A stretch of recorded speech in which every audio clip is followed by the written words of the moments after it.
ഞാൻ Mary Metilda. Stay inspired സീരീസിൻ്റെ പുതിയൊരു എപ്പിസോഡിലേക്ക് എല്ലാവർക്കും സ്വാഗതം. സാമ്പത്തികം നമ്മുടെ ജീവിതത്തിലെ വളരെ പ്രധാനപ്പെട്ടൊരു കാര്യമാണ്. എനിക്ക് ശരിക്കും വളരെ താല്പര്യമുള്ളൊരു വിഷയമാണ് കേട്ടോ ഈ സാമ്പത്തികം.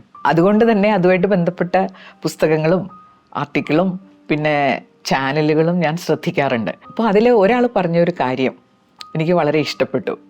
അതായത് നമുക്കെല്ലാവർക്കും സാമ്പത്തികമായി മെച്ചപ്പെടണമെന്നുണ്ട്. മെച്ചപ്പെടാത്തതിൻ്റെ ഒരു കാരണം എന്താണെന്നോ, നമുക്ക് ശരിക്കും എത്രത്തോളം മെച്ചപ്പെടണം എന്നതിനെക്കുറിച്ചൊരു ക്ലാരിറ്റി ഇല്ല. എനിക്ക് അടുത്ത വർഷം കുറച്ചുകൂടി സാമ്പത്തികമായി മെച്ചപ്പെടണം, എത്രത്തോളം മെച്ചപ്പെടണം, പറയുന്ന കാര്യത്തെക്കുറിച്ച് നമുക്ക് നല്ല ക്ലാരിറ്റി ഉണ്ടെങ്കിൽ അതിലേക്ക് എത്താൻ എളുപ്പമായിരിക്കും. അല്ലെങ്കിൽ ചിന്തിക്കുന്ന കാര്യങ്ങളിൽ വ്യക്തതയുണ്ടെങ്കിൽ അത് നേടിയെടുക്കാൻ എളുപ്പമായിരിക്കും. ചിലർ പറയില്ലേ, ഡിസംബർ 31 അടുത്ത വർഷം ഞാൻ കുറച്ചുകൂടി നന്നാകാൻ തീരുമാനിച്ചു. നടക്കില്ല. കാരണം അതിലൊരു ക്ലാരിറ്റി ഇല്ല. എത്രത്തോളം നന്നാവണം, ഏത് രീതിയിലാണ് നന്നാവേണ്ടത്. ഇതാണ് ഈ ആഴ്ചത്തെ കണ്ടന്റിലേക്കുള്ള എൻ്റെ ഒരു മോട്ടിവേഷൻ. ജീവിതത്തിൽ ഇങ്ങനെ വ്യക്തതയില്ലാതെ നമ്മൾ പല പ്രയോഗങ്ങളും നടത്താറുണ്ട്. അങ്ങനെ വലിയ ക്ലാരിറ്റി ഒന്നും ഇല്ലാതെ നമ്മൾ ഉപയോഗിക്കുന്ന ഒരു വാക്കാണ് ആത്മാർത്ഥത. നമ്മൾ പലപ്പോഴും പറയാറില്ലേ, ആത്മാർത്ഥമായിട്ട് കാര്യങ്ങൾ ചെയ്യണം. നമ്മൾ മറ്റുള്ളവരെ ഉപദേശിക്കുമ്പോഴും ഏറ്റവും കൂടുതൽ ഉപയോഗിക്കുന്ന വാക്കാണ്, നിങ്ങൾ ആത്മാർത്ഥമായിട്ട് ഈ കാര്യം ചെയ്യണം കേട്ടോ. പഠിക്കുന്ന കുട്ടികളോട് നമ്മൾ പറയില്ലേ, നീ ആത്മാർത്ഥമായിട്ട് പഠിക്കണം. നമുക്കും ആഗ്രഹമുണ്ട് ആത്മാർത്ഥമായിട്ട് കാര്യങ്ങൾ ചെയ്യണം. കാരണം ആത്മാർത്ഥതയുടെ പ്രാധാന്യമൊക്കെ നമുക്കറിയാം. ആത്മാർത്ഥമായിട്ട് കാര്യങ്ങൾ ചെയ്യുന്നവരെ നമ്മൾ ഇഷ്ടപ്പെടും, സ്നേഹിക്കും. ആത്മാർത്ഥതയുള്ള ആളുകളെ കൊണ്ട് ജോലി ചെയ്യിക്കാൻ നമുക്ക് കൂടുതൽ താല്പര്യമുണ്ട്. ആത്മാർത്ഥതയുള്ളിടത്ത് വിശ്വാസ്യതയുണ്ടാവും. അത് ബന്ധങ്ങളെ ഊട്ടി ഉറപ്പിക്കുന്ന ഒന്നാണ്. ഇതെല്ലാം നമുക്ക് അറിയാമെങ്കിലും എന്താണ് ആത്മാർത്ഥതയെന്ന് നമ്മൾ കൃത്യമായിട്ട് മനസ്സിലാക്കിയിട്ടുണ്ടോ? ചിലപ്പോൾ നമ്മൾ പറയാറില്ലേ, ഞാൻ ഇത്രയും ആത്മാർത്ഥമായിട്ട് ശ്രമിച്ചിട്ട് എനിക്ക് അതിൻ്റെ റിസൾട്ട് കിട്ടിയില്ല. ശരിക്കും പറഞ്ഞു കഴിഞ്ഞാലേ ഈ ആത്മാർത്ഥത എന്നുള്ള വാക്ക് വളരെ സങ്കീർണമാണ്. അതിനകത്ത് പല കാര്യങ്ങളുമുണ്ട്.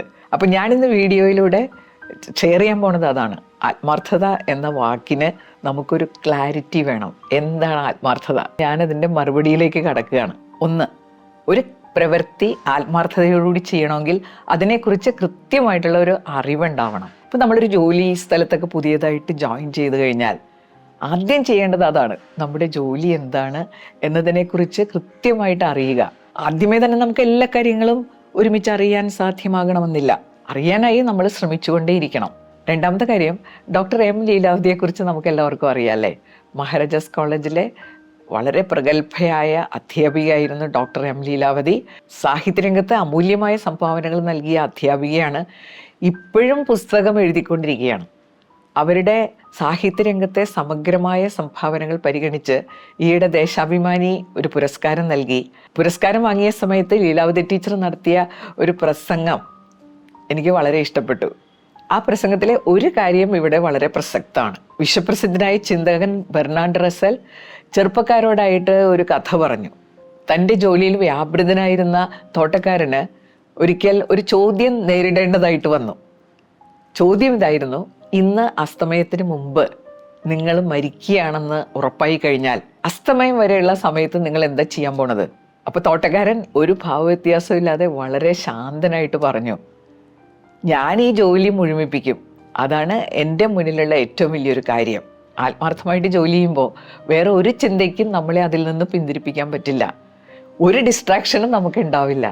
വളരെ ഏകാഗ്രതയോടുകൂടി നമ്മൾ ജോലി ചെയ്യും. മരണമാണല്ലോ നമുക്ക് ഏറ്റവും കൂടുതൽ ഡിസ്ട്രാക്ഷൻ ഉണ്ടാകുന്ന ഒരു സംഭവം. ആ ഒരു കാര്യത്തിൽ പോലും ആ തോട്ടക്കാരൻ കാണിച്ച ആ ഒരു കമ്മിറ്റ്മെൻ്റ് ഉണ്ടല്ലോ, അതാണ് ആത്മാർത്ഥതയിലെ ഏറ്റവും കാതലായിട്ടുള്ളൊരു ഭാഗം. ഇനി മൂന്നാമത്തെ കാര്യം, ആത്മാർത്ഥതയുടെ ഏറ്റവും വലിയ ടെസ്റ്റ് ഡോസ് എന്താണെന്നോ, വാക്ക് പാലിക്കുക. വാക്ക് പാലിക്കുന്നില്ലെങ്കിൽ ആത്മാർത്ഥതയില്ല എന്ന് തന്നെയാണ് അർത്ഥം.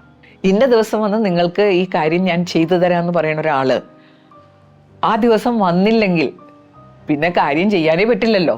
അതുകൊണ്ട് ആത്മാർത്ഥതയോടെ ജോലി ചെയ്യാൻ ആഗ്രഹിക്കുന്ന ഏതൊരാളും ആദ്യം ഉണ്ടാക്കേണ്ട ശീലങ്ങളിൽ ഒന്നാണ് വാക്ക് പാലിക്കുക എന്നുള്ളത്.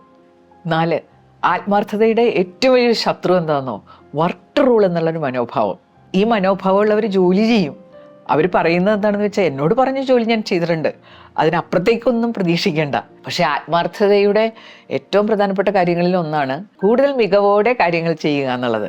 അവിടെ കൃത്യം കണക്ക് വെച്ച് ജോലി ചെയ്ത് കഴിഞ്ഞാൽ നമുക്ക് വിചാരിക്കുന്ന ഒരു മികവ് ജോലിയിൽ ഉണ്ടാവണമെന്നില്ല. അതുകൊണ്ട് എപ്പോഴും കുറച്ച് എക്സ്ട്രാ ചെയ്യാനുള്ളൊരു മനോഭാവം ഉണ്ടാവുക, അത് ആത്മാർത്ഥതയുടെ ഏറ്റവും വലിയൊരു ലക്ഷണമാണ്.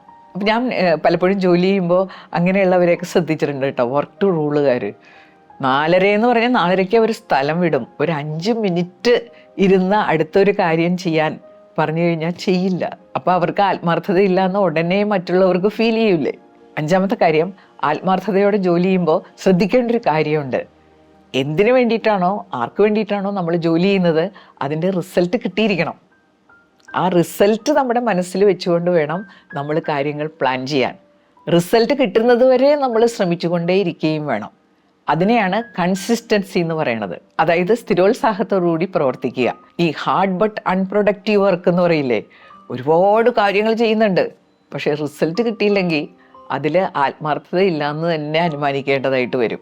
പലപ്പോഴും നമ്മൾ പറയണ പരാതി, ഞാൻ ഇത്രയൊക്കെ ആത്മാർത്ഥമായിട്ട് ശ്രമിച്ചിട്ടും റിസൾട്ട് കിട്ടിയില്ല, അല്ലെങ്കിൽ അവർക്ക് അതിൻ്റെ ഒരു പരിഗണനയില്ല എന്നൊക്കെ പറയുമ്പോൾ ഈ റിസൾട്ട് കിട്ടാത്തത് ഒരുപക്ഷെ ഒരു കാരണമായേക്കാം. 6ാമത്തെ കാര്യം, ഹിപ്പോക്രിറ്റ് എന്നുള്ളൊരു വാക്ക് കേട്ടിട്ടില്ലേ? ആരാണ് ഹിപ്പോക്രിറ്റ്? അവർ ഭാവിക്കുന്നത് എന്താണോ അതല്ല അവർ. അങ്ങനെ കുറേ പേര് നമ്മൾ ചുറ്റും കാണാറില്ലേ. ആത്മാർത്ഥതയുടെ ഏറ്റവും വലിയ അടിസ്ഥാനങ്ങളിൽ ഒന്നാണ് ഹിപ്പോക്രിറ്റ് ആകാതിരിക്കുക. നമ്മൾ എന്താണോ ഏതാണോ സത്യസന്ധമായിട്ട് അതായിരിക്കുക. വല്ലാത്ത ഷോ കാണിക്കുന്ന ആളുകളെ കണ്ടിട്ടില്ലേ? അവർ വളരെ ഭക്തിയുള്ള ആളുകളായിട്ട് നമുക്ക് ഫീൽ ചെയ്യും, ദൈവവിശ്വാസമുള്ളവരാണ്, പക്ഷേ സത്യസന്ധതയ്ക്ക് നിരക്കാത്ത കാര്യങ്ങൾ ചെയ്യും. അതുപോലെ ഹിഡൻ അജണ്ട, മറ്റുള്ളവരെ ദ്രോഹിക്കുന്ന കാര്യങ്ങൾ അവർ മറവിൽ നിന്നുകൊണ്ട് ചെയ്യും. ചില പ്രസ്ഥാനങ്ങൾക്ക് വേണ്ടി പ്രവർത്തിക്കുന്നവരെ കണ്ടിട്ടില്ലേ? ഒരു പ്രസ്ഥാനത്തിൽ നമ്മൾ പ്രവർത്തിക്കുമ്പോൾ ആ പ്രസ്ഥാനത്തിൻ്റെ ലക്ഷ്യം നേടുന്ന രീതിയിലായിരിക്കണം നമ്മൾ പ്രവർത്തിക്കേണ്ടത്. അപ്പോൾ ചിലരെ കണ്ടിട്ടില്ലേ, അവർക്ക് അവിടെ വലിയ ആളാകണം. അപ്പോൾ അതിനുവേണ്ടി അവിടെ നിന്നുകൊണ്ട് എന്ത് മാനിപ്പുലേഷൻസും അവർ നടത്തും. ആളുകളെ തെറ്റിദ്ധരിപ്പിക്കും, ആളുകളെ ഭീതിയിലാഴ്ത്താൻ വേണ്ടി തെറ്റായ വിവരങ്ങൾ പ്രചരിപ്പിക്കും. ആത്മാർത്ഥമായിട്ട് നമ്മൾ ഒരു പ്രസ്ഥാനത്തിന് വേണ്ടി പ്രവർത്തിക്കുമ്പോൾ അവിടെ ഞാനെന്ന ഭാവം കൊണ്ടുവന്നു കഴിഞ്ഞാൽ അവരുടെ ആത്മാർത്ഥതയെ നമുക്ക് സംശയിക്കേണ്ടതായിട്ട് വരും. അപ്പം നമ്മൾ ഈ ഷോ ഒഴിവാക്കിയാൽ മതി. അപ്പോൾ നമ്മുടെ വീഡിയോ ഇവിടെ അവസാനിക്കുകയാണ്.